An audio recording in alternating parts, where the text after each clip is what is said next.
네, 지금 6차 사법파동, 6차 사법파동 관련해서 이번에는 진보 좌파의 사법부 장악 기도라는 어떤 제목으로 계속 말씀 이어가도록 하겠습니다. 네. 저는 뭐 말 나온 김에 한 세 가지 정도를 말씀드리고 싶어요. 네. 우리가 지금 보면 처음 우리 조심해서 써야 될 용어가 있습니다. 첫째가 진보 좌파, 보수 우파. 진보, 우리가 흔히 하면 진보는 좋은 거, 보수는 뭐 수구 이런 식으로 좀 잘못 어떻게 오해하고 있지 않습니까? 그래서 전체적으로 보면 조금 뭐랄까 원리주의적 입장에서 좀 강하게 드라이브를 거는 쪽을 진보 좌파, 어떻게 보면 현상 유지에 좀 완만한 변화를 추구하는 것을 우리가 보수 우파라고 규정하는 것이 맞다 하는 것이 제 소견이고요. 두 번째는 지금 당분간은 우리가 그냥 아무 생각 없이 쓰는 표현 중에 하나 촛불혁명이라는 표현입니다. 네. 저는 촛불 시위, 촛불 집회까지는 저는 충분히 있을 수 있다고 합니다만은 혁명이라는 단어, 저 레볼루션이라는 혁명이라는 단어를 붙이기 위해서는 그야말로 공화국이 바뀌거나 왕정에서 공화국으로 바뀌거나 저 레짐이 바뀌거나 이럴 때 우리 혁명이라고 쓰는 것이지 우리가 함부로 혁명이라는 표현을 갖다가 붙이면 안 된다 하는 생각입니다. 또 하나가 적폐란 표현이에요. 네. 우리 저 김영광 실장 우리 어렸을 때 우리 드라마 같은 거 보면 그런 거 있죠. 그거 뭐 보면 저 6.25 전쟁 때 보면 여기 완장 탁 두른 사람들에서 반동분자. 응? 옛날 악질 부르주아. 악질 부르주아 반동분자.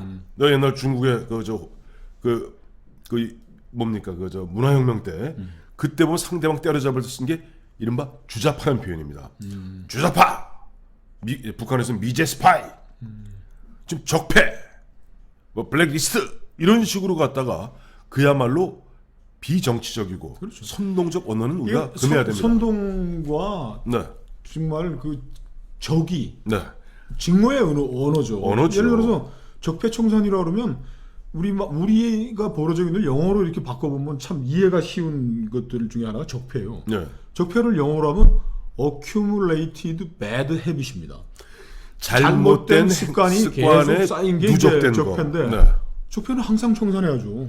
이 적폐 청산이 어떤 정치 집단의 구호가 되고 이 적폐 청산이라는 말로 모든 게 용서가 되고 적폐 청산이라는 말로 법을 초월해서 이 행정부가 대통령이 사법부의 일에 관여하고 너희들 적폐를 청산해라. 사법부의 적폐를 청산해라는 건 적폐라는 건 어디에서나 다 있고 어디에서 다 청산하는 건데 이걸 빌미로 해서 특정 사법부 내 집단들 세력들을 적으로 계급의 적으로 규정하고 다 둬야 된다는 식으로 가는 거는 정말 이건 문역적인 발상과 접근인 것이죠. 적폐 판사 이게 뭐 말이 되는 겁니까? 말이 안 되죠. 말이 안 되는 소리를 말이 안 되는 얘기죠. 말이 안 되는 소리를 증오와 정쟁의 언어로 자기들이 가져간 겁니다.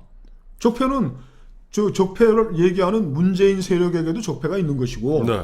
이 사람들이 몰아붙이려고 하는 사법부에도 적폐는 있는 것이죠.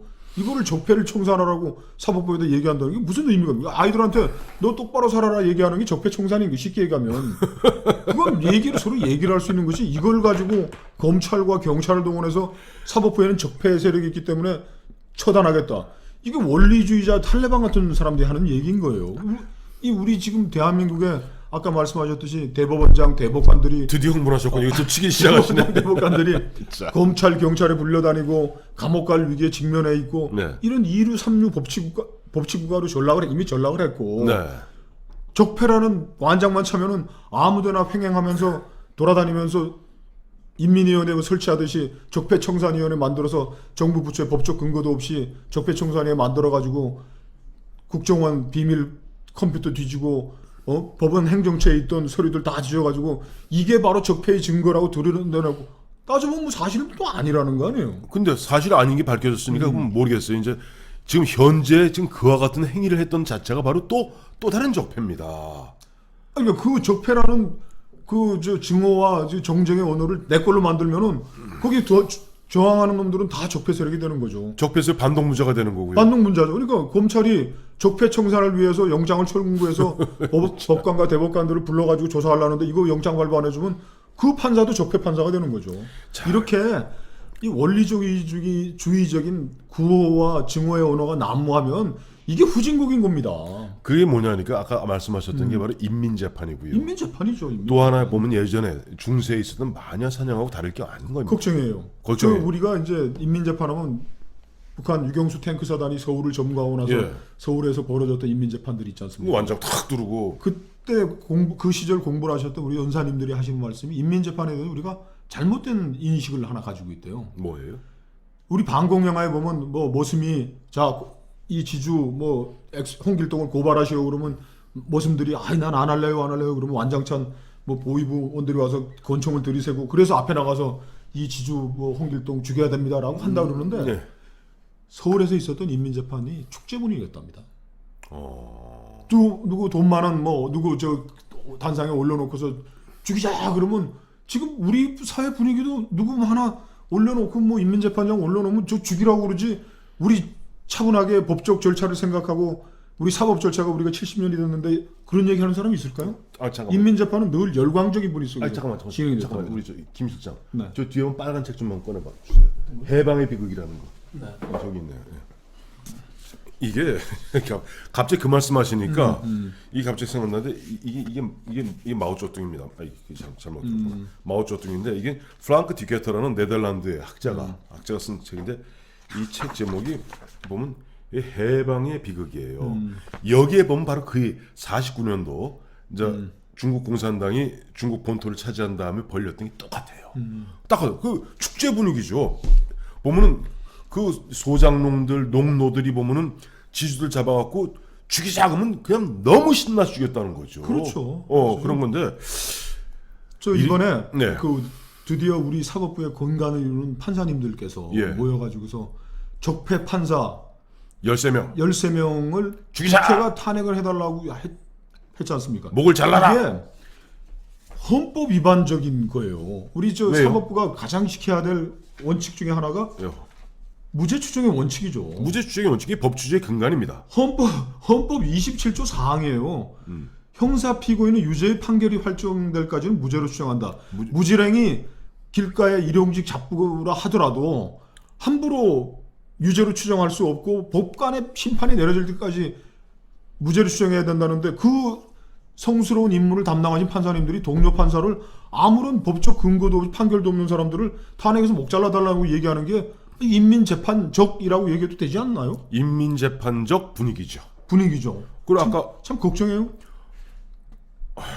걱정이. 그리고 근데 이 사건에 네. 첫 단초 6차 사법화동의 첫 단초가 언제부터 벌어진 줄 아세요? 이 정부 제 기억은 이 정부 출범하면서 뭐 아니에요. 그게 아니라 작년입니다만 2017년 2월경이면 어떤 분위기예요? 박근혜 당시 대통령이 탄핵 소추된 상태에서 헌법재판소에서 그야말로 파면할 것인가 말 것인가를 갖다 심리하고 있을 때입니다. 네. 그런 그야말로 사회가 극도의 흥분된 분위기, 어떻게 보면 그런 분위기 속에서 진보 좌파 성향의 모 판사가 법원 행정처에 이제 보임이 결정이 됐어요. 근데 양승태 대법원장 시절인데 보임된 사람을 갖다가 그걸 취소하고 원대 복귀를 시켰습니다. 네. 이 법원 행정처라는 것은 사법부 내에서 가장 엘리트 그룹 아닙니까? 그러니까 이 사람이 문제 삼으면서 현 양승태 대법원장, 그 당시 양승태 대법원장 이명박 대통령 시절에 그래 정확히 이야기하면 우리 김 실장이 청와대 비서관으로 있었을 그 무렵에 맞나요? 맞죠? 대법원장 되신 분이고 2011년이죠. 2011년이죠. 그리고 이제 박근혜 대통령하고 거의 이제 쭉 같은 사법부, 행정부 이렇게 그러니까 딱 찍어서 양승태 대법원장이 주도하에 양승태 대법원장의 법원 행정처가 판사들을 갖다가 인사 불이익을 주기 위한 블랙리스트를 만들었다. 블랙리스트가 그때 한창 그렇죠. 정치적인 용어죠, 그것도. 그런 분위기에서 보면은 처음에 이 문제가 불거지기 시작했고 그때 아까 말씀하신 대로 문재인 정부 출범하면서 그때부터 그야말로 그동안 좀 숨죽이고 있던 이제 진보 좌파 성향의 그 판사들이 아까 말씀드렸던 국제인권법 연구회 또 그 전신인 우리법 연구회 출신들 이 판사들이 대거 이제 앞장서서 이제 막 정치를 하기 시작한 거죠. 그렇게 보십니까? 네. 근데 법원 행정처라는 거는 뭐 예. 그 법원 행정처에 이제 뭐 고위 관리직으로 가게 돼 있던 게 취소가 되는 열받아서 뭐 그런 측면도 있겠죠. 법원 행정처라는 거는 네. 그 법원 조직법에 의해서 네. 설치가 돼 있는 거고 네. 법관들의 인사를 담당하는 곳이에요. 인사를 담당해요. 그러니까 리스트를 만든다는 게 아니고 법관들이 뭐 어떤 뭐 판결을 제약했다면 문제가 되겠지만 이 사람이 근태 네. 저기 잘 나오는지 뭐술 먹고 그 재판 결과에 대해서 뭐 민원이 쏟아져 나오든지 이런 악질 판사는 처음 봤다든지 이런 민원이 민원이 제기된다든지 네. 진급 보직 다 하게 돼 있는 겁니다. 판사라고 해서 예. 무슨 뭐 한 구름 위에서 살아가는 분들이 아니에요. 그리고 이 인사를 하게 돼 있고 네. 또 이게 또 다들 이게 큰 일들이 헌법에 다 규정을 해놔고 헌법 106조에 따르면 예. 법관이 중대한 심신상의 이유로 직무를 수행할 수 없을 때에는 예. 법률이 정하는 바에 의하여 퇴직하게 할 수 있다. 심신상의 이유는 마음과 몸에 무슨 문제가 있을 때는 퇴직하게 할 수 있다 그러면 예. 이 판사가 건강한지 혹시 정신병원이 있어서 무슨 뭐 편집증이 있다든지 가는 거를 관리하고 파악하고 그걸 인사 조치할 수 있도록 하는 게 법원 행정처예요. 그 법원 행정처의 역할은 크게 두 가지죠. 아까 네. 말씀하신 대로 우리나라 사법부의 판사님들이 3,000명 가량 됩니다. 그렇죠. 그 3,000명 가량 돼서 그야말로 인사도 정기적으로 인사해야죠. 인사해야죠. 또 승진도 시켜야죠. 보직도 정해야 되고. 두 번째 가장 큰 것은 아니 뭐 판사님들이 이슬 먹고 삽니까? 월급 받아야죠. 그렇죠. 보수와 처우에 관한 것도 법원 행정처가 국회에 가서 재무부에 가서 로비를 해야 되는 것이죠. 기재부입니다. 기재부 바뀌었구나. 아니 그러니까 말은 그겁니다. 그러니까 가장 중요한 게 인사와 예산이거든요. 예산은 우리나라 예산은 오롯이 국회에 가야 됩니다. 또, 국회가 있어요, 또 막상 그 예산이 이제 결정되고 나면 그걸 배당하고 이 등등등은 또 기재부, 또 청와대하고 계속 협의해야 되죠. 그런 것을 그 판사님들이 그거 하시겠어요? 그러니까 같은 판사지만 판사도 아까 말씀하셨던 이른바 사판에 이른바 사판에 해당하는 법원 행정처에서 그와 같은 일을 하는 것이고 앞서 조금 전에 아까 지적해 주신 거 있잖아요. 판사님이 원래 보면 굉장히 똑똑했어. 그리고 사법고시도 1등했어. 네. 그래서 이제 그야말로 한 5년 10년 정말 똑똑하고 참 잘했는데 이 양반이 중간에 뭐 술도 먹고 뭐 더 쇼크도 받고 하다 보면 사람 점점 이상해졌어. 아니 그럴 수 있어요. 있죠. 그래서 보니까 어머머 하는데 보니까 계속 항의가 쏟아져. 재판 받는 사람들마다 아이 술 엉터리 재판이다. 항의가 있을 수 있죠. 막 대법원 막 사이트에 들어가. 자, 그래서 보면 그런 것이 진짜 그 판사가 원래는 똑똑하고 원래는 멀쩡했는데 중간에 어떻게 됐는지 확인하고 확인해서 문제가 있으면 이런 뭐 조치를 취해야 되겠죠. 아니 그 당연히 해야 될. 근데 이번에 그것 때문에 어떤 문제였잖아요. 뭐 판사님들한테 죄송한 얘기지만은 네. 어떤 현직 판사가 뭐 어디 저 여성 뭐 치마 밑에 사진 찍다가도 뭐 현장에서 잡히기도 하고. 네. 네.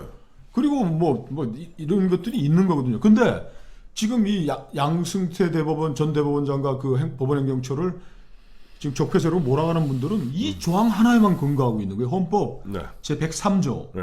법관은 헌법과 법률에 의하여 그 양심에 따라 독립하여 심판한다고 돼 있는데 네. 왜 독립성이 보장된 판사를 왜 인사고과를 매기고 뭐 하고 왜 독립해야 될 판사들이 법원행정처 가가지고 저 사판이 돼가지고서 국회 들락거리고 기재부 왔다 갔다 청와대 왔다 갔다 하느냐라고 예. 이렇게 2판 4판식으로 되면은 설명이 안 되는 거죠. 그 주지선이 뭐라 그럴까요? 당신의 부처님 말씀 공부하고 새벽 예불 나와야 될 사람이 저 밖에 나가서 비구니들하고 저 봉차 마시고 그러냐고 딱 달라붙으면은 주지선님이 간단하죠. 끝이죠 뭐. 주지스님 이렇게 말씀하시면 되죠. 아 알겠습니다. 저희는 갈 테니까 학생님들께서는 밥을 알아서 마시던지 이슬 먹고 사십시오. 이슬 먹고 사십시오. 이러면 되는 거죠. 돈 들어오니까 손대지 마시고. 돈도 들어오니까 가사 장삼도 알아서 뭐 기어 있든지 말든지 마음대로 하시죠라고 하면 되는 거죠. 그래요. 이게 참 제가 저 양승태 대법원장 그 재임 기간에 이제 정부와 청와대 나중에는 2013년 14년에는 이제 국회의장 비서실장으로 했을 때 그 대법원장도 뭐 자주 뵙고 했는데 제가 뭐 의논할 일은 아니고 그 의장님한테도 친하시고 한남동 공간이 국회의장 공간 옆이 대법원장 공간이죠. 두 분이 또 워낙 친하시고 예. 법 이런 거예요. 왜 이 사람들은 자 세상 모든 불행과 싸움의 시작은 가치가 희소하기 때문에 그렇습니다. 자 법관들 네. 3,000명 법관들 중에 해외 공부 보내는 것도 있을 거고 유학 가야죠. 또 예. 이거 보내주고 할 텐데 다 보내주면 싸움 이유가 없고 평가할 이유가 없죠. 독립하면 심판하는 법관을 왜 뭐 점수를 매기고 뭐 평가를 하고 하겠습니까? 근데 보내는 사람이 4-5명이면 예. 그밖에 할 수 없는 거죠. 그리고 법관에 대한 사법부에 대한 예산, 네. 처우 이런 거는 얘기를 하면 또 행정부에 와서 또 로비를 해야 되는 겁니다. 그걸 법원 행정처가 한 거예요. 그냥 이런 거죠. 저 아까 말씀하셨는데 지금 김명수 대법원장이 들어와서 세 차례에 걸쳐서 특별조사단이 세 번에 걸 탈탈 털었습니다. 근데 사실 아무것도 나온 게 없어요. 특히 가장 결정적으로 아무것도 나오는 게 없는 건 아니죠. 그러니까 결정적으로 아까 말씀하셨던 법관이 헌법과 법률에 따라서 양심적으로 독립하여 재판 심판하도록 거기에 보면 재판 거래, 즉 이른바 야 우리 할 테니까 상고법원 뭐 해야 되니까 너 이거 조항으로 재판 하나도 없어요. 다만 뭐냐니까 설명하면서 이와 이와 같은 판례가 있는데라고 설명한 바는 있답니다. 근데 재판 거래한 적은 없어요. 더욱 중요한 건 지금 7개월째 검찰이 수사하고 있지 않습니까? 아니, 이제 검찰이 털어주겠다는 건 대신 탈탈 털고 있는데 네. 문제는 가장 아까 이 진보 좌파 이 판사들이 제기하고 있는 독립을 갖다 훼손한 증거는 발견하지 못하고 있어요. 이제 검찰이 이제 뭐 대법관들을 전직 대법관들 법원 행정처장 포함해서 50여 명의 판사들을 지금 뭐 홀딱 벗겨서 털고 있다니까 예. 또 뭐 억지 같은 뭐 얘기들이 나오겠죠. 이거는 그 기준은 아마 이렇게 될 겁니다. 이 헌법 103조에 따른 네. 법관의 독립성을 침해하고 재판의 독립적으로 재판해야 되는 것들 이렇게 무슨 한 거 아니겠느냐 그러는데 이렇게 사법부의 권위는 지금 이제 땅바닥에 떨어져서 네. 지하 터널을 파고 내려가고 있는 중입니다. 이런 판사들을 그 검찰에 들락거리면서 판사들이 이제 앞으로 좀 법정에 가면 저 판사들이 이렇게 들어오면 일어서지 않습니까? 이거 이렇게 가면 어느 국민들이 저 검찰에 불려다니고 경찰에 끌려다니는 이 판사 앞에서 일어서겠습니까? 기립하겠습니까? 문제는 기립은 고사하고 누가 그런 식의 판사들이 내린 결정에 승복하겠습니까? 그래서 전 그래요. 이게 지금 보면 본질적으로 저는 최근에 뭐 9월 13일이던가요. 이제 우리나라 법의 날이죠. 법의 날. 그러니까 사법부가 사실상 발족한 지 딱 70년 된 게 48년 9월 13일 독립했기 때문에 이번에 70주년 행사가 있었는데 그날 보면 문재인 대통령이 촛불 정신을 이야기하면서 그야말로 사법부의 자정, 개혁 강하게 요구했어요. 거기에 대해서 이제 김명수 대법원장 삼권 분립이 된 나라에서 행정부의 수반일 뿐인 대통령이 네. 사법부 니네들 뭐 옛날 적폐 세력 같은 아이들인데 예. 자정해라 요구하는 것도 삼권 분립을 위배하는 거 아닌가요? 그 당시 그래서 야당에서 그런 얘기 나왔죠. 그것이야말로 이른바 제왕적 대통령제의 가장 전형적 모습이다. 라는 어떤 비판이 뭐 김성태 자유한국당 원내대표부터 시작되었던 것이 바로 그런 흐름이 있었던 거예요. 지금 이런 식으로 이제 김명수 대법원장이 계속 이거를 대통령의 뭐 지시에 따라 또 더 뒤져라 수사에 협조하라는 식으로 이런 식으로 몰고 가면 이제 앞으로 김명수 대법원장은 아침에 출근하면은 자기 집무실 의자에 앉아 있다가 아무 전화 한 통 받지 말고 퇴근하면 됩니다. 네. 청와대나 저 행정부처하고도 접촉하면 안 되는 거 아닙니까? 그렇죠. 재판은 독립해야 되는데 네. 그 독립해야 될 판사들의 그 지위에 영향을 받을 수 없으니까 예산이나 이런 것들도 주는 대로 받아 쓰고 네. 아니 뭐 부탁을 하면 또 무슨 또 들어줘야 될 거 아닙니까? 예. 그리고 저 판사들에 대한 인사 이런 거 평가도 안 된다니까 동향 파악도 안 되고 판결에 대한 저 민원인들 예. 피고인들의 여론 같은 것들도 알면 안 되고 네. 건드리면 안 되고 도 닦는 분들이 구름 위에 사는 판사들을 보호하기 위해서 그럼 지금 저 정치권 청와대에 제일 많이 들어오는 민원이 재판에 관한 민원들이에요. 그렇겠죠. 아니 뭐 국회의원들 300명 당선되면 100명, 150명이 전부 선거 과정에서 선거법 위반으로 고소고발 당하고 했는데 이런 것들이 그 현장에 있는 판사들한테 다 몰리면 판사들이 어떻게 일을 하겠습니까? 그런 걸 얘기 들어주고 될 건 뭐 자를 건 자르고 심각한 것들 그런 거 가정은 또 대검 공안부에서도 합니다. 다 고소고발됐다고 국회의원 300명을 다 기소해가지고 하면 적폐입니다. 그 적폐적 발생입니다. 자, 근데 죄송합니다. 제가 요새 적폐 같은 얘기 자꾸 하는군요. 이제 아까 독립하여 하는데 우리나라에 만약 예를 들어 3,000명 법관들이 각자 독립하여 이 사람은 이 판결 내리고 저 사람은 저 판결 내리고 하면은 그게 되겠어요? 일체성을 갖춰야 되는 거 아닙니까? 그래서 3심제를 택하고 그렇죠. 보면 뭐 검사 동일체 원칙도 있는 것이고 또 보면 판사 같은 경우도 그래서 나름대로 보면은 흐름을 맞춰서 왜 법이라는 것은 법치주의 가장 큰 또 이 작동 원리 중에 하나가 예측 가능성과 안정성입니다. 물론입니다. 예측 가능성과 안정성을 확보하기 위해서 나름대로 3심제에서 대법관, 대법원장을 중심으로 나름대로 하나의 흐름을 유지해야지. 아 독립한다고 이 사람 저 얘기하면서 각하 새끼 짬뽕이나 얘기하고 각하 빅엿이나 얘기하는 판사들이 횡행하고 아까 말씀하신 대로 어느 판사는 갔다가 지하철에서 저 여학생 거기서 몰카나 찍고 이런 거 정리할 거 정리하고 흐름을 유지하는 것은 그건 대법원장으로 당연히 해야 되는 일이에요.